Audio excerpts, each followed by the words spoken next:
অৰুণোদয় এই মাহত দিব নালাগে, গোটেই টকাটো শিৱসাগৰ চৰাইদেউত দিয়ক।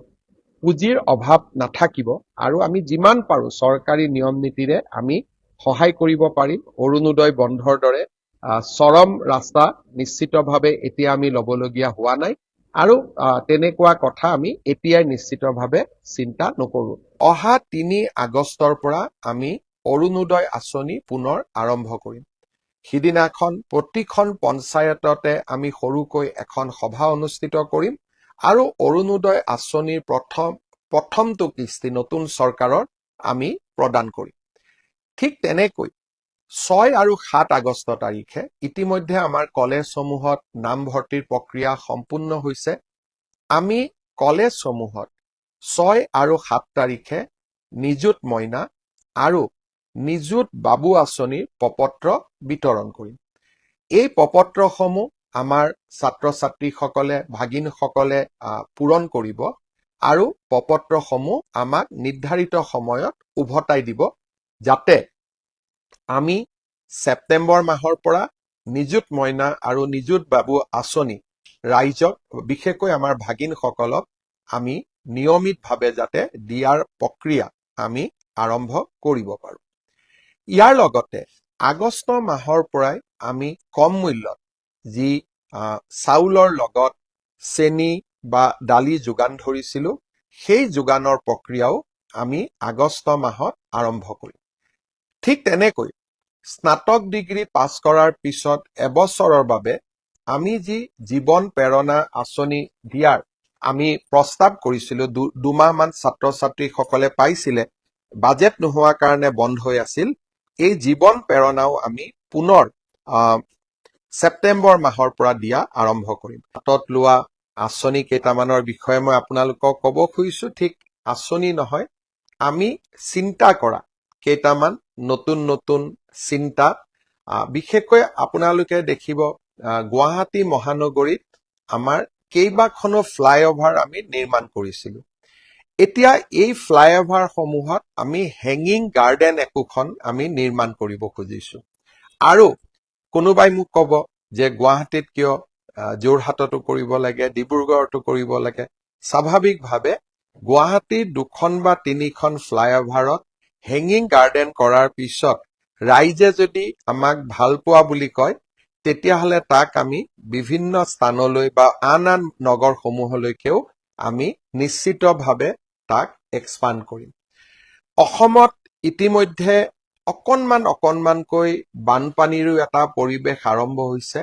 অৱশ্যে বৰ্তমানলৈকে মই আজিৰ দিনটোলৈকে কৈছো যে বানপানীয়ে ভয়ানক ৰূপ ধাৰণ কৰা নাই, কিন্তু তাৰ মাজতো ধেমাজি আৰু লখিমপুৰৰ ৰাইজে যথেষ্টখিনি বানপানীৰ কাৰণে কষ্ট ভোগ কৰিবলগীয়া হৈছে। আৰু মই এটাই কথা ক'ম যে অসম চৰকাৰে আপোনালোকক সকলো দিশতে, বিশেষকৈ বান আক্ৰান্ত ৰাইজক সকলো প্ৰকাৰে সহায় কৰিবলৈ আমি প্ৰতিশ্ৰুতিবদ্ধ আৰু আমি নিশ্চিতভাৱে সকলোকে সহায় কৰিম। দুখৰ সময়ত সকলোৰে লগত থিয় হৈ থাকিম। এটা কথা আমি নিশ্চিতভাৱে অলপ হলেও সন্তুষ্টি প্ৰকাশ কৰিব লাগিব যে এই মুহূৰ্তলৈকে অসমৰ কোনো মথাউৰি ভঙা নাই। সি আমাৰ বাবে যথেষ্ট সন্তুষ্টিৰ কথা। কিন্তু সমান্তৰালভাৱে আমাৰ বাবে এটা চিন্তাৰ বিষয় হৈ পৰিছে গৰাখহনীয়া। ডিব্ৰুগড়ৰ বিশেষকৈ চাবুৱা সমষ্টিত কেইবাটাও অঞ্চলত গৰাখহনীয়াৰ সমস্যা ভয়ানকভাৱে দেখা দিছে। মই নিজে অহা 1 আগষ্ট বা 2 আগষ্টত ডিব্ৰুগড়লৈ যাম আৰু এনে গৰাখহনীয়া অঞ্চলসমূহ নিজে চাবলৈ চেষ্টা কৰিম, যাতে আমি ৰাইজক সহায় কৰিব পাৰো। গৰাখহনীয়া ৰোধ কৰাৰ বাবে আমি যিমান পাৰো আমি সহায় কৰিব পাৰো। শ্ৰদ্ধাৰ ৰাইজ, এইবাৰ বিধানসভাত কেইবাখনো গুৰুত্বপূৰ্ণ আইন আমি আনিবৰ বাবে চেষ্টা কৰিছো। বিশেষকৈ ৰাজহ সম্পৰ্কত, ভূমিৰ সম্পৰ্কত কেইবাখনো গুৰুত্বপূৰ্ণ আইন এইবাৰ আমি বিধানসভাত উপস্থাপন কৰিম। আৰু আইনসমূহ যেনেকে পাৰ হৈ গৈ থাকিব, আইনসমূহ আগবাঢ়িব, আপোনালোকক এই আইনসমূহৰ বিষয়েও মই জনাই থাকিম।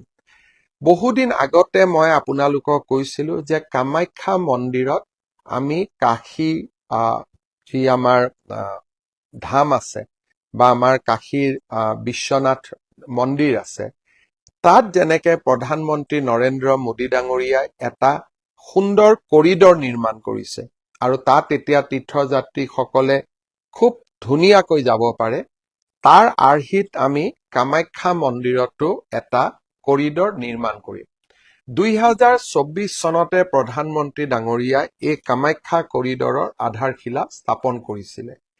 বহুদিন ধৰি বিভিন্ন কাৰণত গুৱাহাটী উচ্চ ন্যায়ালয়ত এই বিষয়টো পেণ্ডিং হৈ থকাৰ কাৰণে আমি কামাখ্যা কৰিডৰৰ নিৰ্মাণৰ কাম হাতত ল'ব পৰা নাছিলো।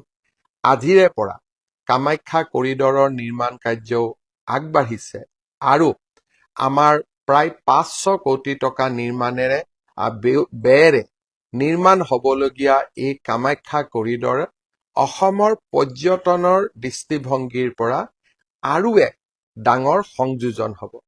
কেইটামান দিন আগতে গুৱাহাটী চিৰিয়াখানাখনকো কেনেকৈ আমি নতুন ৰূপত সজাই তুলিব খুজিছিলো তাৰ বিষয়ে মই আপোনালোকক জনাইছিলো। ইয়াৰ সমান্তৰালভাৱে এইবাৰ আমি আৰু কেইটামান নতুন আঁচনি আমাৰ বাজেটত হাতত লৈছো। বটদ্ৰৱা সত্ৰখন খুব ধুনীয়াকৈ সজাই পৰাই তোলাৰ পিছত এইবাৰ আমি মধুপুৰ সত্ৰখন, য'ত নেকি মহাপুৰুষ শ্ৰীমন্ত শংকৰদেৱৰ অন্তিম সময়খিনিৰ যিখন সত্ৰ সাক্ষী হৈ আছে, সেই মধুপুৰ সত্ৰখনকো আমি খুব ধুনীয়াকৈ সজাই পৰাই তুলিব খুজিছো। এই সত্ৰখন কোচবিহাৰত আছে, পশ্চিমবংগত আছে। পশ্চিমবংগ চৰকাৰৰ সৈতে কথা পাতি এই সত্ৰখন আমি সুন্দৰ কৰি সজাই তোলাৰ বাবে আমি প্ৰয়াস আৰু প্ৰচেষ্টা হাতত লৈছো আৰু এইবাৰ বাজেটতো তাৰ বাবে আমি 35 কোটি টকাৰ অনুমোদন দিছো। ইয়াৰ লগতে আপোনালোকে জানে যোৰহাটৰ ফ্ৰীডম পাৰ্ক, শিৱসাগৰৰ ৰংঘৰ, এই গোটেইবিলাকে আমাৰ পৰ্যটনৰ দৃষ্টিভংগীৰে এক প্ৰকাৰ একোটা সম্পদলৈ ৰূপান্তৰ হৈছে। তাৰ লগত সংগতি ৰাখি এইবাৰ আমি অকণমান কাৰেংঘৰকো আৰু অলপ পৰ্যটন আৰু ইতিহাসৰ দৃষ্টিভংগীৰ পৰা আৰু অলপ সুন্দৰভাৱে সজাই পৰাই তোলাৰ আমি প্ৰচেষ্টা কৰিছো আৰু খুব কম দিনৰ ভিতৰতে মই এবাৰ কাৰেংঘৰলৈকেও যাব খুজিছো। এই ধৰণে আমি বহুতবিলাক আমাৰ অসমৰ ইতিহাসৰ লগত জড়িত বহুত কেইখন আঁচনি হাতত লৈছো।